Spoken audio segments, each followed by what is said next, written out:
Et si on parlait de savon rose?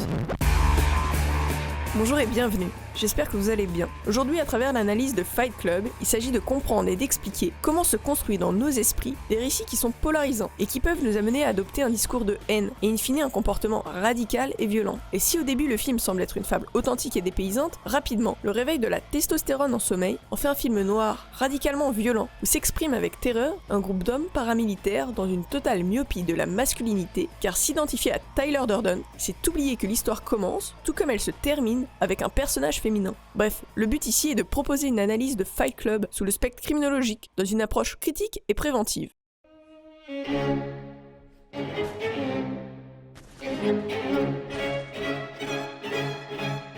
Remember, all I'm offering is the truth.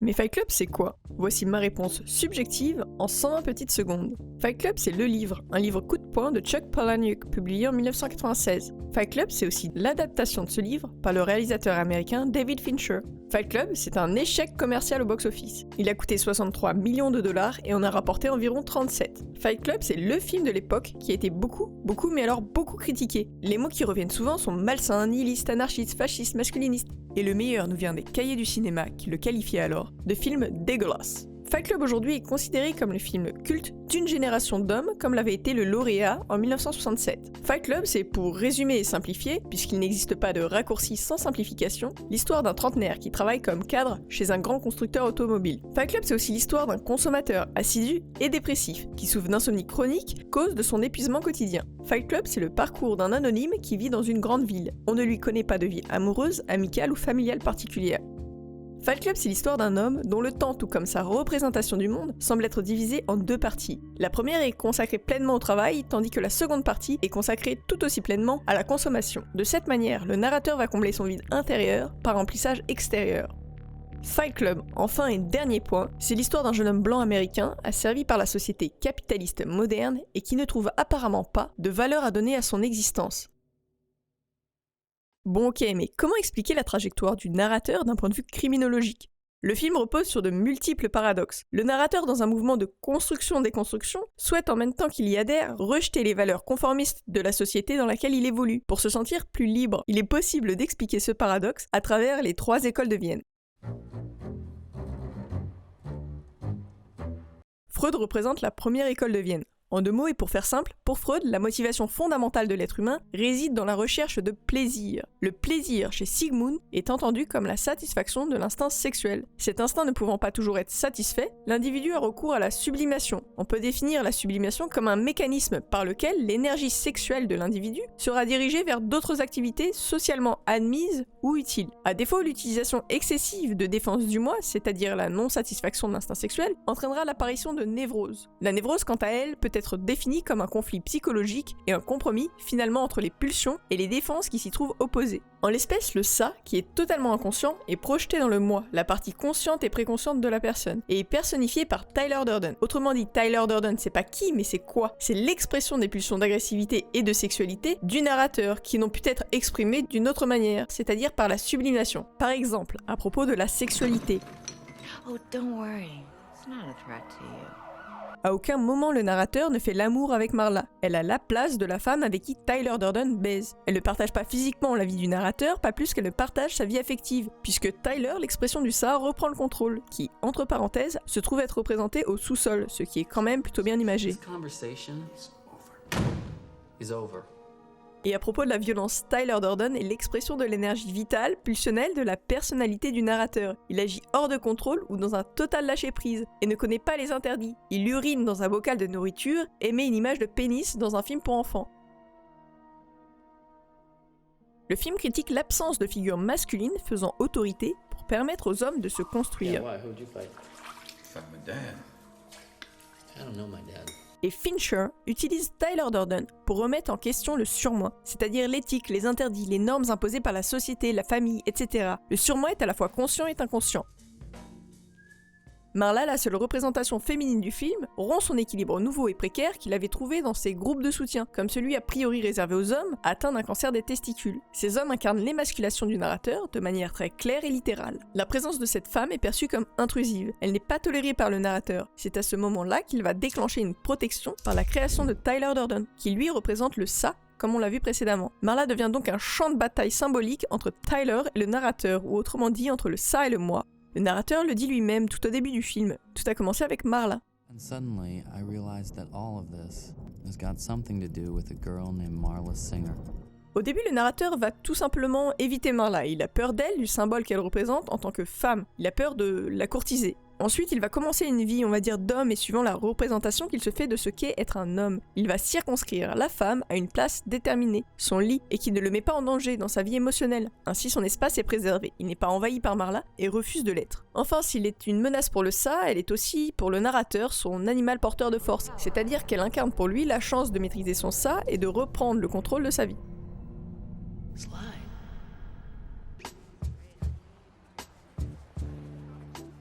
Adler représente la seconde école de Vienne. En 2 mots et pour faire simple, pour Adler, la motivation fondamentale de l'être humain réside dans le fait de surmonter un complexe d'infériorité ancré depuis l'enfance. Le complexe d'infériorité chez Adler peut être défini comme une manifestation permanente des conséquences du sentiment d'infériorité, et le maintien de ce sentiment s'explique à partir d'un manque exagéré de sentiment social. Autrement dit, un sentiment social développé permet de surmonter le complexe d'infériorité par ailleurs que nous connaissons tous. Le sentiment d'infériorité se trouve clairement exprimé dans des sentiments d'insuffisance, d'imperfection et dans les efforts ininterrompus fournis par les êtres humains et l'humanité à les surmonter. Et plus profondément est ressenti le sentiment d'infériorité, plus impérieux sera le désir de compensation et plus violente sera l'agitation émotionnelle. Aussi, le complexe d'infériorité peut aboutir à une surcompensation sous une forme exagérée de valorisation. C'est la volonté de puissance. Ainsi, la tendance à la supériorité rejette l'individu loin de sa zone de danger aussitôt qu'il est menacé d'une défaite par son manque de sentiment social. Premièrement, pour illustrer le sentiment d'insuffisance ou l'impression d'être inférieur à la normale ou à un idéal désiré, soit dans un secteur déterminé, soit dans tous les domaines, est clairement exprimé par Tyler par sa longue intervention qui sera reprise et reprise et reprise. Ce sentiment d'infériorité, on le voit déjà à la fin de cette phrase comme une amorce à une volonté de puissance.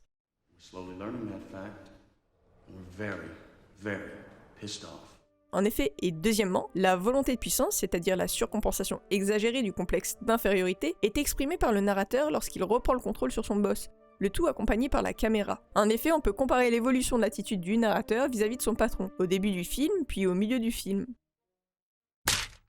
Frankel représente la 3e école de Vienne. En 2 mots et pour faire simple, pour Frankel, la motivation fondamentale de l'être humain, de ses pulsions, est de trouver un sens à sa vie. Ce qui anime les êtres humains n'est ni la volonté de puissance d'Adler, ni la volonté de plaisir de Freud, mais un besoin et une volonté orientée vers un sens. La névrose naît lorsqu'apparaît un sentiment d'absence de sens de sa propre existence. L'être humain vit alors une frustration existentielle, pouvant aller jusqu'à un sentiment d'absurdité, appelé vide existentiel. Il est important de noter que Frankel est non déterministe. Chaque individu possède en lui la liberté de vouloir, même altérée, par la maladie par exemple. Autrement dit, si l'être humain n'est pas libre à l'égard des conditionnements, il est libre en ce qu'il est apte à prendre de la distance vis-à-vis d'eux et à les affronter. God, even you are gonna tell me what I can and can't do now?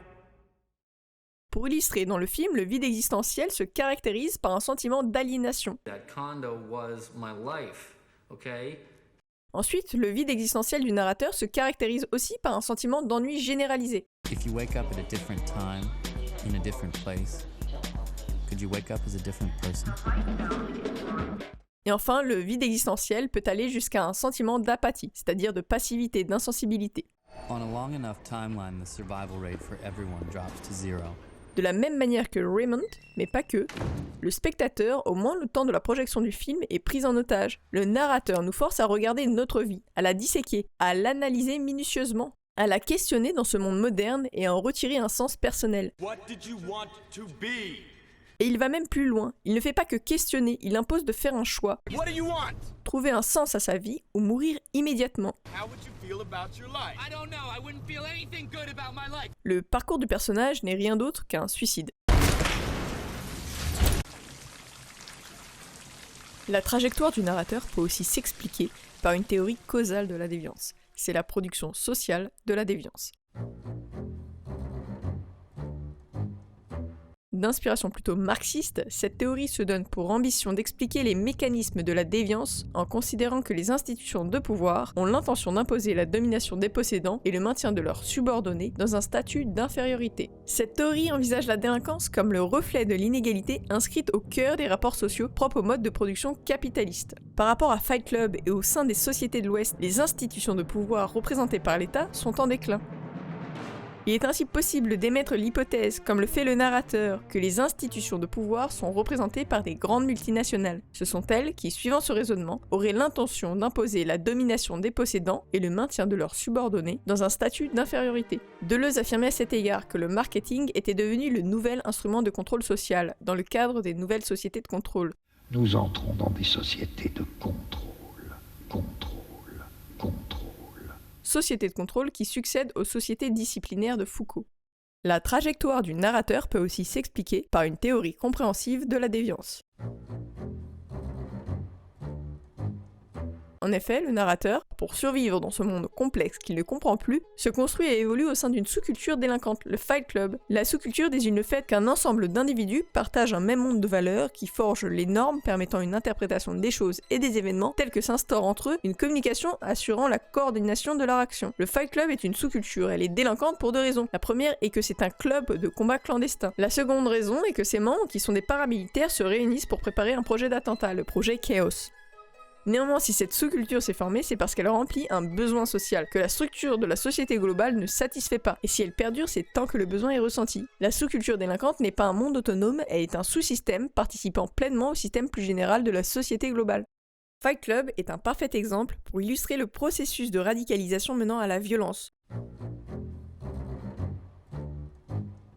En deux mots et pour faire simple, la radicalisation est un processus plus ou moins long, complexe, progressif et évolutif, d'une pensée rigide, qui va se traduire par l'adoption d'un comportement radical et violent. Bref, il est possible de découper le processus de radicalisation menant à la violence en plusieurs étapes. Tout d'abord, le malaise. Le narrateur dans Fight Club a un doute ou un malaise diffus, qui va le rendre vulnérable. Ce malaise peut se voir dès la 4e minute à travers ses insomnies et sa réflexion sur les galaxies au nom de multinationales. Ensuite, la vulnérabilité. Cette vulnérabilité s'illustre chez le personnage principal par une recherche active de solutions pour diminuer les tensions internes. Le but est de retrouver un équilibre. No, you can't die from insomnia. Cette recherche de solutions est caractérisée dès la 9e minute par sa participation à des groupes de parole. Toutefois, l'arrivée de Marla accentue la vulnérabilité du narrateur et le pousse à la rupture. La rupture. La rupture, quant à elle, consiste dans la perte de tout espoir de retrouver un équilibre. Cette rupture passe par un isolement social renforcé et par la création d'un second personnage, Tyler Durden. Vient ensuite l'étape de l'adhésion. Le narrateur va adhérer à une idéologie radicale pour défendre une idée et retrouver un équilibre. C'est la création du Fight Club à la 41e minute. Welcome to Fight Club. Et enfin, l'engagement. L'engagement se résume par l'adoption d'un comportement violent comme seul moyen légitime d'expression. C'est le projet Chaos. Dans Fight Club, ce qui pousse le narrateur vers une activité criminelle n'est rien d'autre que l'affirmation de différents besoins. Besoins communs à toutes et à tous, comme le sentiment d'appartenance ou l'affirmation identitaire. Et ces besoins qui ne sont pas remplis vont se traduire en motivation illégitime, car dangereuse pour lui et pour les autres.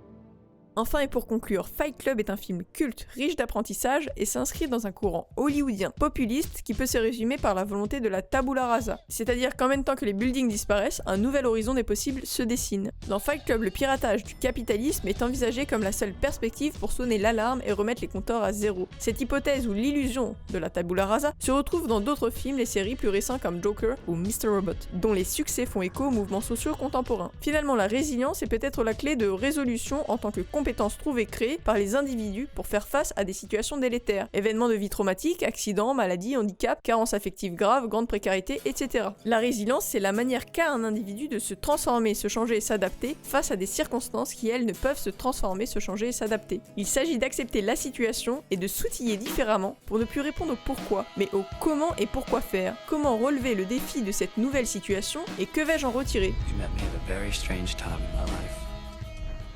Autrement dit, elle permet de mettre en œuvre de manière appropriée, c'est-à-dire sans dommage pour nous ou pour les autres, nos motivations fondamentales.